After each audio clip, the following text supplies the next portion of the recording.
Le paysage est une vue d'ensemble et une perception visuelle à partir d'un lieu, quelle que soit la nature des éléments observés. C'est une portion d'espace plus ou moins vaste qui résulte de l'interaction plus ou moins harmonieuse entre les différentes composantes du milieu naturel, du milieu vivant et de l'utilisation du sol et de l'espace par l'homme.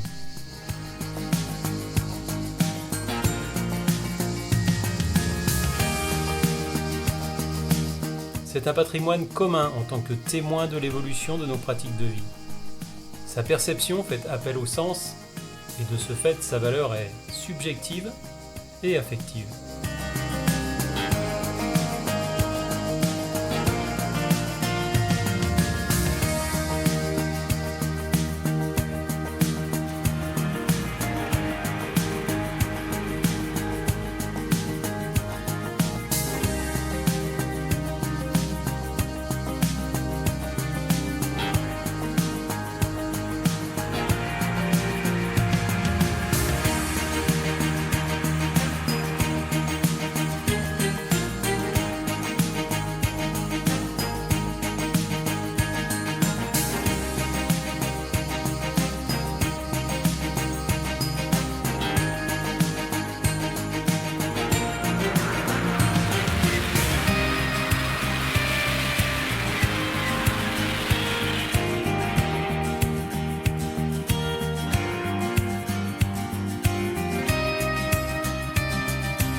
Dans le domaine ferroviaire, on peut distribuer les perceptions du paysage sous 4 rubriques.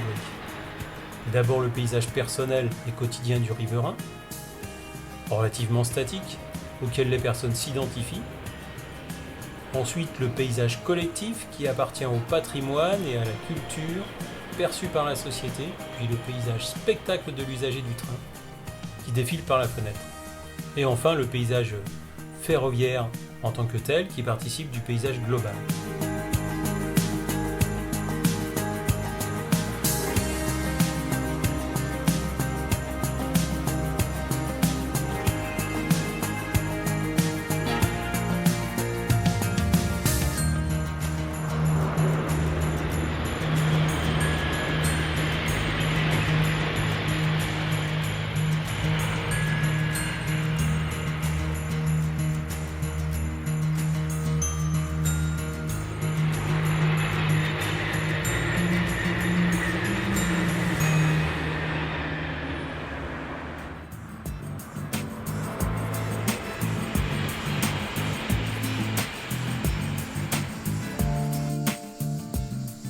Le paysage est façonné à la fois par les activités humaines et l'évolution naturelle des milieux.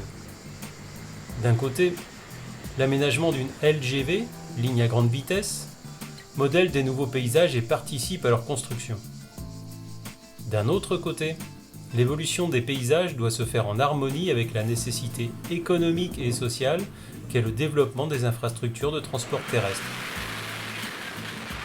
Les ouvrages ferroviaires ayant une longue espérance de vie, le paysage devient ainsi le témoin visuel des aménagements pour les générations futures, qui deviennent eux-mêmes progressivement patrimoine culturel et social. On en a par exemple le viaduc de Garabi.